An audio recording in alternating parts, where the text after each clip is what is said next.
নমস্কার বন্ধুরা, আমি প্রীতি। জলছবি গল্পের আসরে আপনাদের সকলকে স্বাগত জানাই।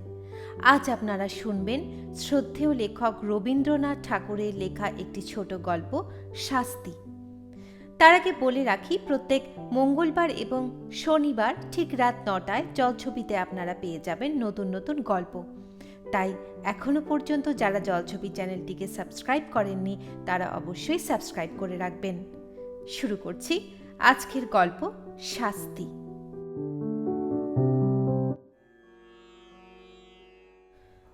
দুঃখীরাম রুই এবং ছিদাম রুই দুই ভাই সকালে যখন দা হাতে লইয়া জনখাটিতে বাহির হইল, তখন তাহাদের দুই স্ত্রীর মধ্যে বকাবকি চেঁচামেচি চলিতেছে।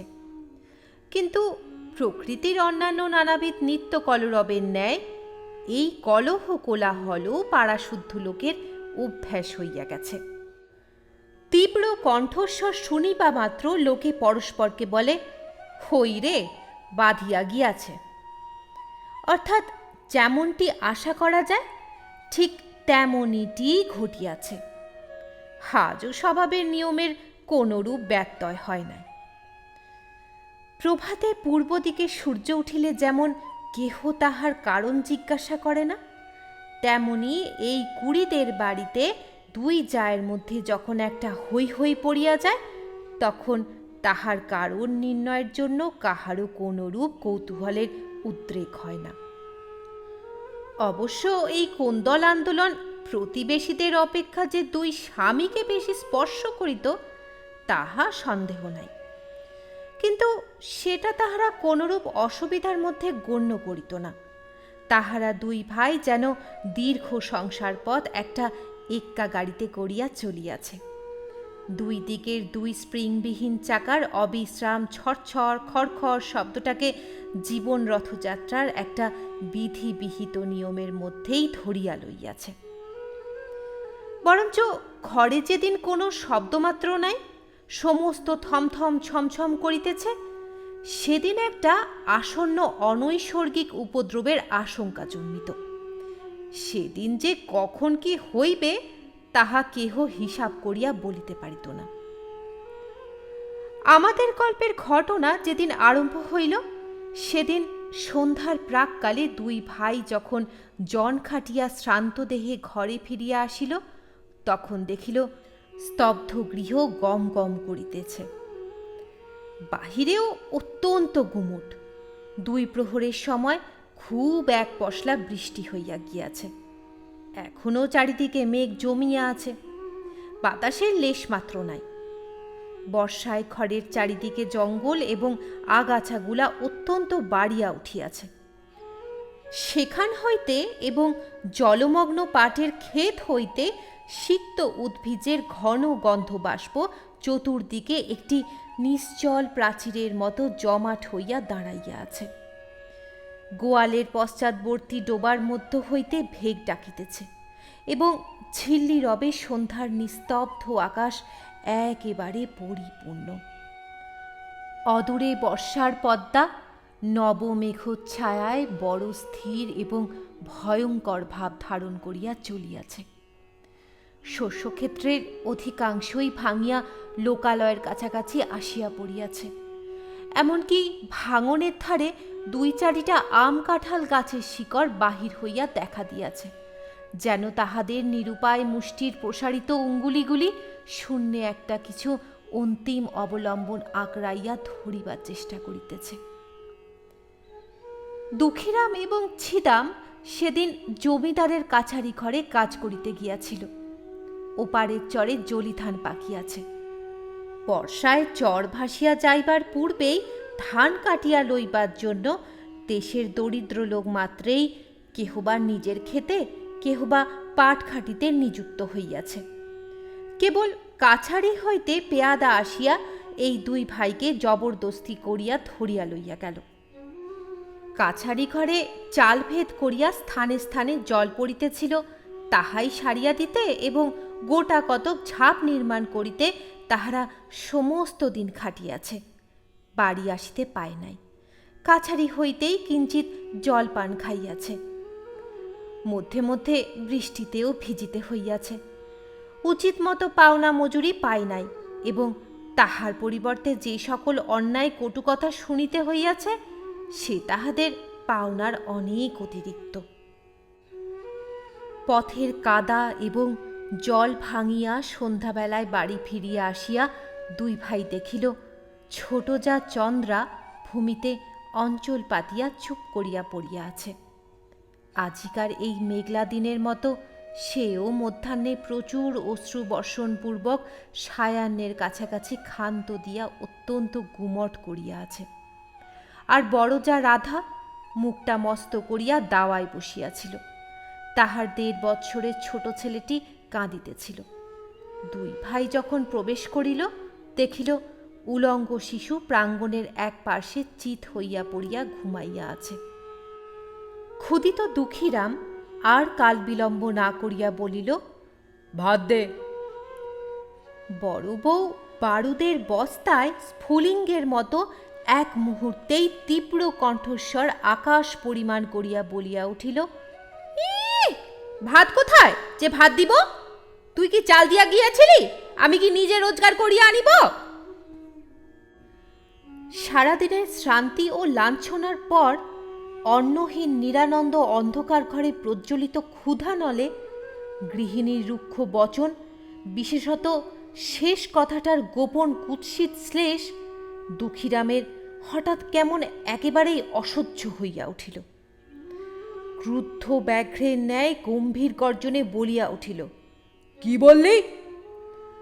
বলিয়া মুহূর্তের মধ্যে দা লইয়া কিছু না ভাবিয়া একেবারে স্ত্রীর মাথায় বসাইয়া দিল। রাধা তাহার ছোট জায়ের কোলের কাছে পড়িয়া গেল এবং মৃত্যু হইতে মুহূর্ত বিলম্ব হইল না। চন্দ্রা রক্তসিক্ত বস্ত্রে কি হল গো বলিয়া চিৎকার করিয়া উঠিল। ছিদাম তাহার মুখ চাপিয়া ধরিল। দুঃখীরাম দা ফেলিয়া মুখে হাত দিয়া হতবুদ্ধির মতো ভূমিতে বসিয়া পড়িল। ছেলেটা জাগিয়া উঠিয়া ভয়ে চিৎকার করিয়া কাঁদিতে লাগিল। বাহিরে তখন পরিপূর্ণ শান্তি। রাখাল বালক গরু লইয়া গ্রামে ফিরিয়া আসিতেছে। পরপারের চোরে যাহারা নূতন পক্ষ ধান কাটিতে গিয়াছিল তাহারা 5-7 জনে এক একটি ছোট নৌকায় এ পারে ফিরিয়া পরিশ্রমের পুরস্কার 2-4 আটি ধান মাথায় লইয়া প্রায় সকলেই নিজ নিজ ঘরে আসিয়া পৌঁছিয়াছে। চক্রবর্তীদের বাড়ির রামলোচন খুড়ো গ্রামের ডাকঘরে চিঠি দিয়া ঘরে ফিরিয়া নিশ্চিন্ত মনে চুপচাপ তামাক খাইতেছিলেন। হঠাৎ মনে পড়িল তাহার কোরফা প্রজা দুঃখীর অনেক টাকা খাজনা বাকি, আজ কিয়দংশ শোধ করিবে প্রতিশ্রুত হইয়াছিল। এতক্ষণে তাহারা বাড়ি ফিরিয়াছে স্থির করিয়া চাদরটা কাঁধে ফেলিয়া ছাতা লইয়া বাহির হইলেন। কুড়িদের বাড়িতে ঢুকিয়া তাহার গা ছমছম করিয়া উঠিল। দেখিলেন ঘরে প্রদীপ জ্বালা হয় নাই। অন্ধকার দাওয়ায় 2-4টা অন্ধকার মূর্তি অস্পষ্ট দেখা যাইতেছে। রহিয়া রহিয়া দাওয়ার এক কোণ হইতে একটা অস্ফুট রোদন উচ্ছ্বসিত হইয়া উঠিতেছে এবং ছেলেটা যত মা মা বলিয়া কাঁদিয়া উঠিতে চেষ্টা করিতেছে ছিদাম তাহার মুখ চাপিয়া ধরিতেছে। রামলোচন কিছু ভীত হইয়া জিজ্ঞাসা করিলেন, দুঃখী আছিস নাকি? দুঃখী এতক্ষণ প্রস্তর মূর্তির মতো নিশ্চল হইয়া বসিয়াছিল। তাহার নাম ধরিয়া ডাকিবা মাত্র একেবারে অবোধ বালকের মতো উচ্ছ্বসিত হইয়া কাঁদিয়া উঠিল। ছিদাম তাড়াতাড়ি দাওয়া হইতে অঙ্গনে নামিয়া চক্রবর্তীর নিকটে আসিল। চক্রবর্তী জিজ্ঞাসা করিলেন, মাগিরা বুঝি ঝগড়া করিয়া বসিয়াছে? আজ তো সমস্ত দিনই চিৎকার শুনিয়াছি। এতক্ষণ ছিদাম কিং কর্তব্য কিছুই ভাবিয়া উঠিতে পারে নাই। নানা অসম্ভব গল্প তাহার মাথায় উঠিতেছিল। আপাতত স্থির করিয়াছিল রাত্রি কিঞ্চিত অধিক হইলে মৃতদেহ কোথাও সরাইয়া ফেলিবে। ইতিমধ্যে যে চক্রবর্তী আসিয়া উপস্থিত হইবে এ সে মনেও করে নাই। ফস করিয়া কোনো উত্তর জোগাইল না, বলিয়া ফেলিল, হ্যাঁ, আজ আজ খুব ঝগড়া হইয়া গিয়াছে। চক্রবর্তী দাওয়ার দিকে অগ্রসর হইবার উপক্রম করিয়া বলিল, কিন্তু সেজন্য দুঃখী কাঁদে কেন রে? ছিদাম দেখিল আর রক্ষা হয় না, হঠাৎ বলিয়া ফেলিল, ঝগড়া করিয়া ছোট বউ বড় বউয়ের মাথায় এক দায়ের কোপ বসাইয়া দিয়াছে। উপস্থিত বিপদ ছাড়া যে আর কোনো বিপদ থাকিতে পারে এ কথা সহজে মনে হয় না। ছিদাম তখন ভাবিতেছিল, ভীষণ সত্যের হাত হইতে কি করিয়া রক্ষা পাইব। মিথ্যা যে তদপেক্ষা ভীষণ হইতে পারে তাহা তাহার জ্ঞান হইল না। রামলোচনের প্রশ্ন শুনিবা মাত্র তাহার মাথায় তৎক্ষণাৎ একটা উত্তর জোগাইল এবং তৎক্ষণাৎ বলিয়া ফেলিল। রামলোচন চমকিয়া উঠিয়া কহিল, হ্যাঁ, বলিস কি? মরে নাই তো? ছিদাম কহিল, মরিয়াছে, বলিয়া চক্রবর্তীর পা জড়াইয়া ধরিল। চক্রবর্তী পালাইবার পথ পায় না, ভাবিল, রাম রাম, সন্ধ্যাবেলায় এ কি বিপদেই পড়িলাম, আদালতে সাক্ষ্য দিতে দিতেই প্রাণ বাহির হইয়া পড়িবে। ছিদাম কিছুতেই তাহার পা ছাড়িল না, কহিল, দাদা ঠাকুর, এখন আমার বউকে বাঁচাইবার কি উপায় করি? মামলা মোকদ্দমার পরামর্শে রামলোচন সমস্ত গ্রামের প্রধানমন্ত্রী ছিলেন। তিনি একটু ভাবিয়া বলিলেন, দেখ, ইহার এক উপায় আছে। তুই এখনই থানায় ছুটিয়া যা, বলগে তোর বড় ভাই দুঃখী সন্ধ্যাবেলায় ঘরে আসিয়া ভাত চাহিয়াছিল। ভাত প্রস্তুত ছিল না বলিয়া স্ত্রীর মাথায় দা বসাইয়া দিয়াছে। আমি নিশ্চয় বলিতেছি, এ কথা বলিলে ছুরিটা বাঁচিয়া যাইবে। ছিদামের কণ্ঠ শুষ্ক হইয়া আসিল, উঠিয়া কহিল, ঠাকুর, বউ গেলে বউ পাইব, কিন্তু আমার ভাই ফাঁসি গেলে আর তো ভাই পাইব না। কিন্তু যখন নিজের স্ত্রীর নামে দোষারোপ করিয়াছিল তখন এই সকল কথা ভাবে নাই, তাড়াতাড়িতে একটা কাজ করিয়া ফেলিয়াছে। এখন অলক্ষিতভাবে মন আপনার পক্ষে যুক্তি এবং প্রবোধ সঞ্চয় করিতেছে। চক্রবর্তীও কথাটা যুক্তিসঙ্গত বোধ করিলেন, কহিলেন, তবে যেমনটি ঘটিয়াছে তাই বলিস, সকল দিক রক্ষা করা অসম্ভব। বলিয়া রামলোচন অবিলম্বে প্রস্থান করিল এবং দেখিতে দেখিতে গ্রামে রাষ্ট্র হইল যে কুড়িদের বাড়ির চন্দ্রা রাগারাগি করিয়া তাহার বড় জায়ের মাথায় দা বসাইয়া দিয়াছে। বাঁধ ভাঙিলে যেমন জল আসে গ্রামের মধ্যে, তেমনি হু হু শব্দে পুলিশ আসিয়া পড়িল।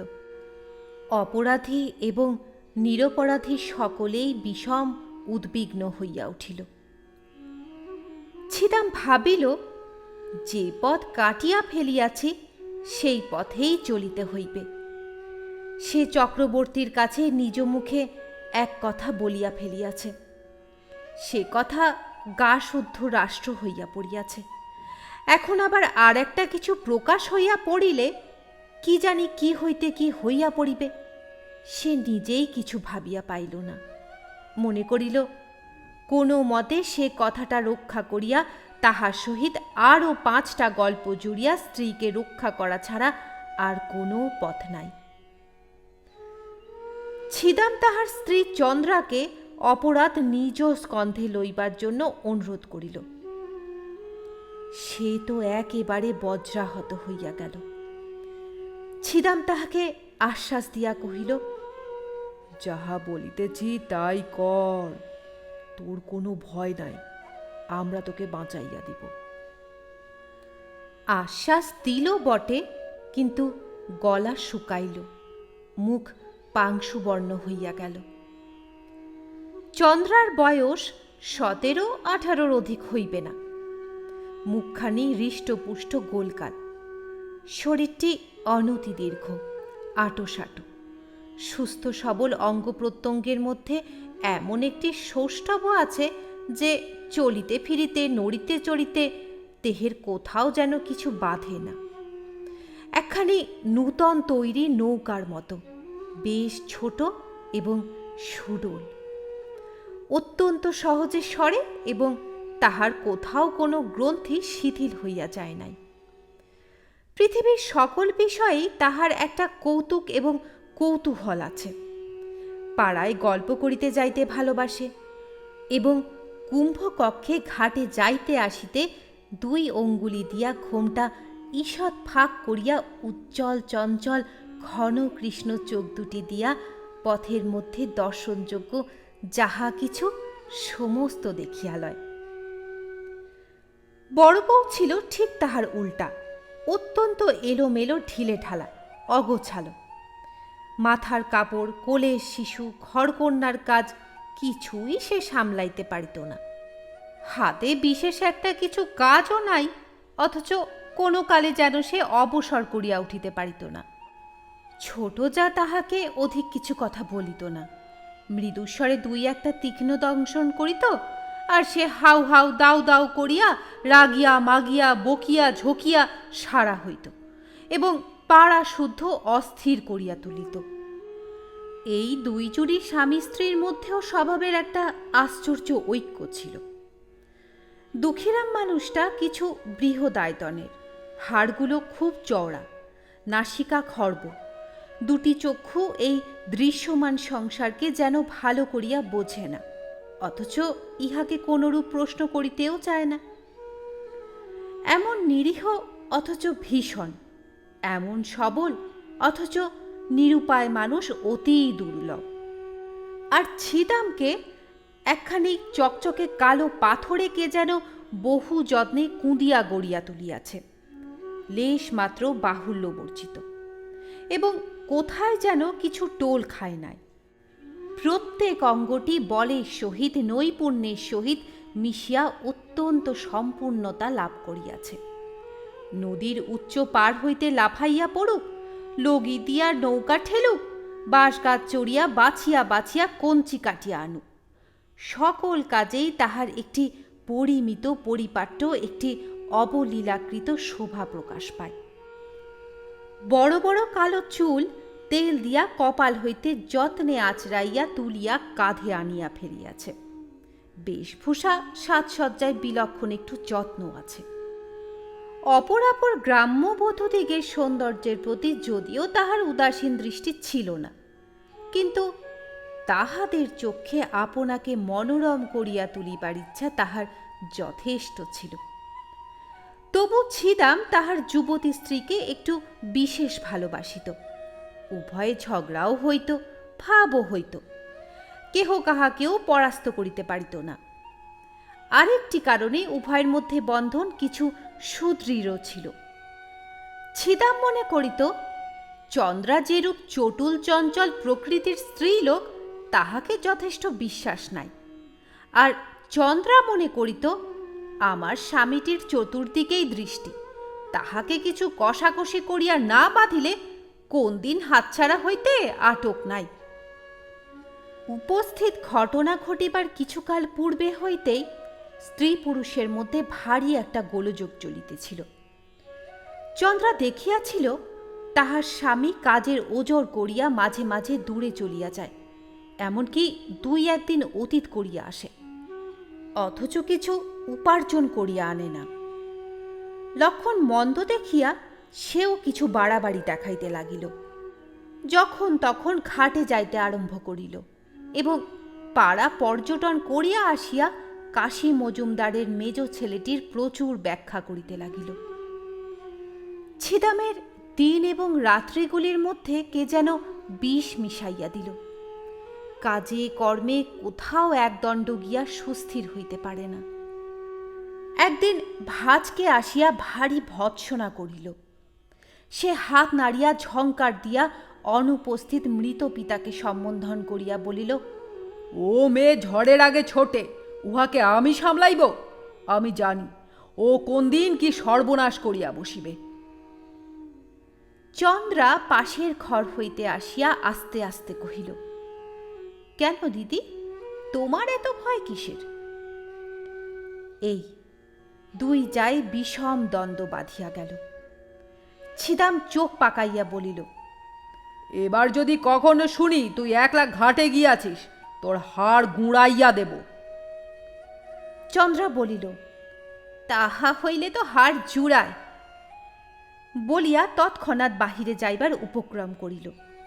ছিদাম এক লম্ফে তাহার চুল ধরিয়া টানিয়া ঘরে পুরিয়া বাহির হইতে দ্বার রুদ্ধ করিয়া দিল। কর্মস্থান হইতে সন্ধ্যাবেলায় ফিরিয়া আসিয়া দেখে ঘর খোলা, ঘরে কেহ নাই। চন্দ্রা 3টে গ্রাম ছাড়াইয়া একেবারে তাহার মামার বাড়ি গিয়া উপস্থিত হইয়াছে। ছিদাম সেখান হইতে বহু কষ্টে অনেক সাধ্য সাধনায় তাহাকে ঘরে ফিরাইয়া আনিল, কিন্তু এবার পরাস্ত মানিল। দেখিল এক অঞ্জলি পারদকে মুষ্টির মধ্যে শক্ত করিয়া ধরা যেমন দুঃসাধ্য, এই মুষ্টিমেয় স্ত্রীটুকুকেও কঠিন করিয়া ধরিয়া রাখা তেমনি অসম্ভব। ও যেন 10 আঙ্গুলের ফাঁক দিয়া বাহির হইয়া পড়ে। আর কোনো জবরদস্তি করিল না, কিন্তু বড় অশান্তিতে বাস করিতে লাগিল। তাহার এই চঞ্চলা যুবতী স্ত্রীর প্রতি সদা শঙ্কিত ভালোবাসা উগ্র একটা বেদনার মতো বিষম টনটনে হইয়া উঠিল। এমনকি একবার মনে হইত, এ যদি মরিয়া যায় তবে আমি নিশ্চিন্ত হইয়া একটুখানি শান্তি লাভ করিতে পারি। মানুষের উপরে মানুষের যতটা ঈর্ষা হয়, ঝমের উপরেও এতটা নহে। এমন সময় ঘরে সেই বিপদ ঘটিল। চন্দ্রাকে যখন তাহার স্বামী খুন স্বীকার করিয়া লইতে কহিল, সে স্তম্ভিত হইয়া চাহিয়া রহিল। তাহার কালো 2টি চক্ষু কালো অগ্নির ন্যায় নীরবে তাহার স্বামীকে দগ্ধ করিতে লাগিল। তাহার সমস্ত শরীর মন যেন ক্রমেই সংকুচিত হইয়া স্বামী রাক্ষসের হাত হইতে বাহির হইয়া আসিবার চেষ্টা করিতে লাগিল।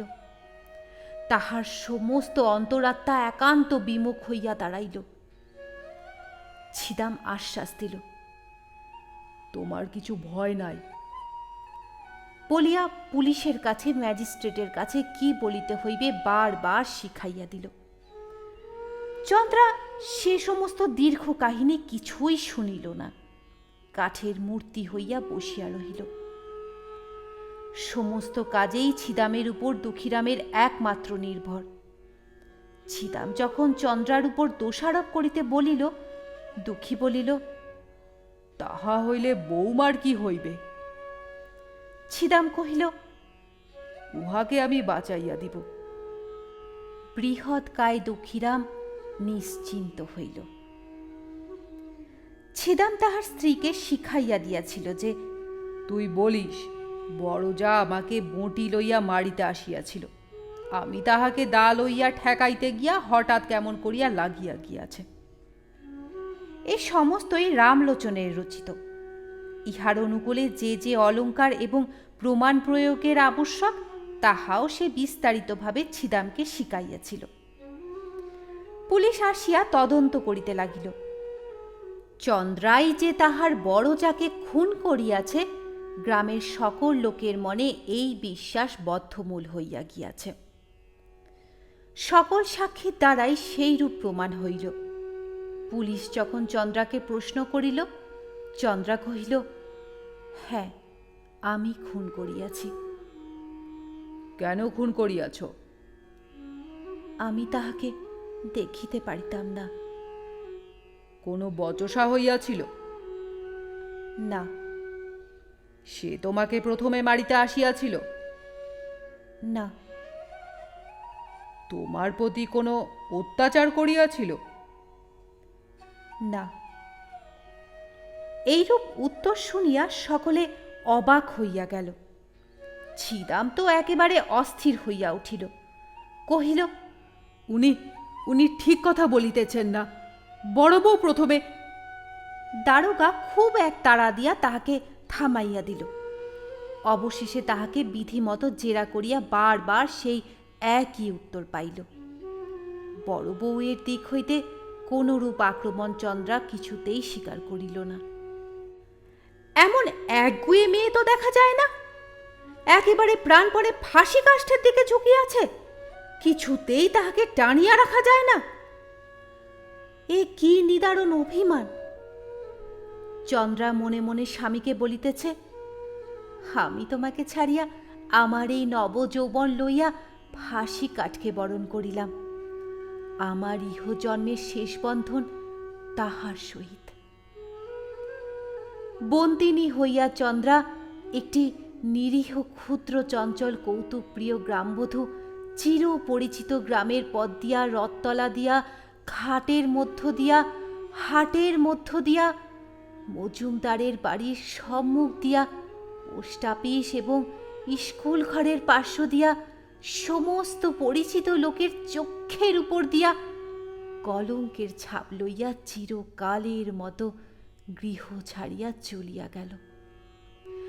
এক পাল ছেলে পিছন পিছন চলিল এবং গ্রামের মেয়েরা তাহার সইসাঙতরা কেহ ঘোমটার ফাঁক দিয়া, কেহ দ্বারের প্রান্ত দিয়া, কেহ বা আড়ালে দাঁড়াইয়া পুলিশ চালিত চন্দ্রাকে দেখিয়া লজ্জায়, ঘৃণায়, ভয়ে কণ্টকিত হইয়া উঠিল। ডেপুটি ম্যাজিস্ট্রেটের কাছেও চন্দ্রা দোষ স্বীকার করিল এবং খুনের সময় বড় বউ যে তাহার প্রতি কোনরূপ অত্যাচার করিয়াছিল তাহা প্রকাশ হইল না। কিন্তু সেদিন ছিদাম সাক্ষ্যস্থলে আসিয়াই একেবারে কাঁদিয়া জোর হস্তে কহিল, দোহাই হুজুর, দোহাই, আমার স্ত্রীর কোনো দোষ নাই। হাকিম ধমক দিয়া তাহার উচ্ছ্বাস নিবারণ করিয়া তাহাকে প্রশ্ন করিতে লাগিলেন। সে একে একে সত্য ঘটনা প্রকাশ করিল।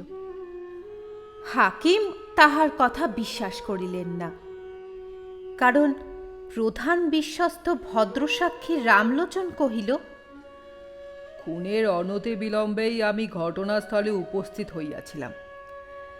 সাক্ষী ছিদাম আমার নিকট সমস্ত স্বীকার করিয়া আমার পা জড়াইয়া ধরিয়া কহিল, বউকে কি করিয়া উদ্ধার করিব, আমাকে যুক্তি দিন। আমি ভালো মন্দ কিছুই বলিলাম না।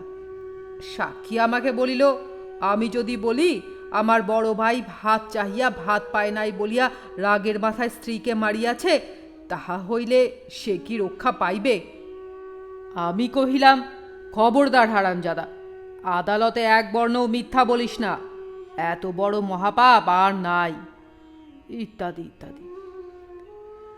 রামলোচন প্রথমে চন্দ্রাকে রক্ষা করিবার উদ্দেশ্যে অনেকগুলো গল্প বানাইয়া তুলিয়াছিল, কিন্তু যখন দেখিল চন্দ্রা নিজে বাঁকিয়া দাঁড়াইয়াছে, তখন ভাবিল, ওরে বাপরে, শেষকালে কি মিথ্যা সাক্ষ্যের দায় পড়িব? যেটুকু জানি সেইটুকু বলাই ভালো। এই মনে করিয়া রামলোচন যাহা জানে তাহাই বলিল, বরঞ্চ তাহার চেয়েও কিছু বেশি বলিতে ছাড়িল না। ডেপুটি ম্যাজিস্ট্রেট সেশনে চালান দিলেন। ইতিমধ্যে চাষবাস, হাট বাজার, হাসি কান্না, পৃথিবীর সমস্ত কাজ চলিতে লাগিল এবং পূর্ব বৎসরের মতো নবীন ধান্যক্ষেত্রে শ্রাবণের অবিরল বৃষ্টিধারা বর্ষিত হইতে লাগিল। পুলিশ আসামি এবং সাক্ষী লইয়া আদালতে হাজির। সম্মুখবর্তী মুন্সেফের কোর্টে বিস্তর লোক নিজ নিজ মোকদ্দমার অপেক্ষায় বসিয়া আছে। রন্ধনশালার পশ্চাৎবর্তী একটি ডোবার অংশ বিভাগ লইয়া কলিকাতা হইতে এক উকিল আসিয়াছে এবং তদুপলক্ষে বাদীর পক্ষে ৩৯ জন সাক্ষী উপস্থিত আছে। কত শত লোক আপন আপন কড়া গণ্ডা হিসাবের চুল চেরা মীমাংসা করিবার জন্য ব্যগ্র হইয়া আসিয়াছে। জগতে আপাতত তদপেক্ষা গুরুতর আর কিছুই উপস্থিত নাই, এইরূপ তাদের ধারণা। ছিদাম বাতায়ন হইতে এই অত্যন্ত ব্যস্ত সমস্ত প্রতিদিনের পৃথিবীর দিকে এক দৃষ্টে চাহিয়া আছে। সমস্তই স্বপ্নের মতো বোধ হইতেছে। কম্পাউন্ডের বৃহৎ বটগাছ হইতে একটি কোকিল ডাকিতেছে। তাহাদের কোনরূপ আইন আদালত নাই। চন্দ্রা জজের কাছে কহিল, ওগো সাহেব, এক কথা আর বারবার কতবার করিয়া বলিব? জজ সাহেব তাহাকে বুঝাইয়া বলিলেন, তুমি যে অপরাধ স্বীকার করিতেছ তাহার শাস্তি কি জানো? চন্দ্রা কহিল, না। জজ সাহেব কহিলেন, তাহার শাস্তি ফাঁসি। চন্দ্রা কহিল, হোগো, তোমার পায়ে পড়ি, তাই দাও না সাহেব, তোমাদের যাহা খুশি করো, আমার তো আর সহ্য হয় না। যখন ছিদামকে আদালতে উপস্থিত করিল, চন্দ্রা মুখ ফিরাইল। জজ কহিলেন, সাক্ষীর দিকে চাহিয়া বলো, এ তোমার কে হয়? চন্দ্রা দুই হাতে মুখ ঢাকিয়া কহিল, ও আমার স্বামী হয়। ও তোমাকে ভালোবাসে না? ভারী ভালোবাসে। তুমি উহাকে ভালোবাসো না? খুব ভালোবাসি। ছিদামকে যখন প্রশ্ন হইল, ছিদাম কহিল, আমি আমি খুন করিয়াছি। কেন? ভাত চাইয়াছিলাম, বড় বউ ভাত দেয় নাই। দুঃখীরাম সাক্ষ্য দিতে আসিয়া মূর্ছিত হইয়া পড়িল। মূর্ছাভঙ্গের পর উত্তর করিল, সাহেব, খুন আমি করিয়াছি। কেন? ভাত চাহিয়াছিলাম, ভাত দেয় নাই। বিস্তর জেরা করিয়া এবং অন্যান্য সাক্ষ্য শুনিয়া জজ সাহেব স্পষ্ট বুঝিতে পারিলেন, ঘরের স্ত্রী লোককে ফাঁসির অপমান হইতে বাঁচাইবার জন্য ইহারা দুই ভাই অপরাধ স্বীকার করিতেছে। কিন্তু চন্দ্রা পুলিশ হইতে সেশন আদালত পর্যন্ত বরাবর এক কথা বলিয়া আসিতেছে, তাহার কথায় তিলমাত্র নড়চড় হয় নাই। দুইজন উকিল স্বেচ্ছা প্রবৃত্ত হইয়া তাহাকে প্রাণদণ্ড হইতে রক্ষা করিবার জন্য বিস্তর চেষ্টা করিয়াছে, কিন্তু অবশেষে তাহার নিকট পরাস্ত মানিয়াছে। যেদিন একরত্তি বয়সে একটা কালো কালো ছোটখাটো মেয়ে তাহার গোলগাল মুখটি লইয়া খেলার পুতুল ফেলিয়া বাপের ঘর হইতে শ্বশুর ঘরে আসিল, সেদিন রাত্রে শুভলগ্নের সময় আজিকার দিনের কথা কে কল্পনা করিতে পারিত? তাহার বাপ মরিবার সময় এই বলিয়া নিশ্চিন্ত হইয়াছিল যে, যাহা হোক, আমার মেয়েটির একটি সদ্গতি করিয়া গেলাম। জেলখানায় ফাঁসির পূর্বে দয়ালু সিভিল সার্জন চন্দ্রাকে জিজ্ঞাসা করিল, কাহাকেও দেখিতে ইচ্ছা করো? চন্দ্রা কহিল, একবার আমার মাকে দেখিতে চাই। ডাক্তার কহিল, তোমার স্বামী তোমাকে দেখিতে চায়, তাহাকে কি ডাকিয়া আনিব? চন্দ্রা কহিল, মরণ। এতক্ষণ শুনছিলেন বিশ্বকবি রবীন্দ্রনাথ ঠাকুরের কলমে শাস্তি। আশা করি গল্পটি সকলের খুব ভালো লেগেছে।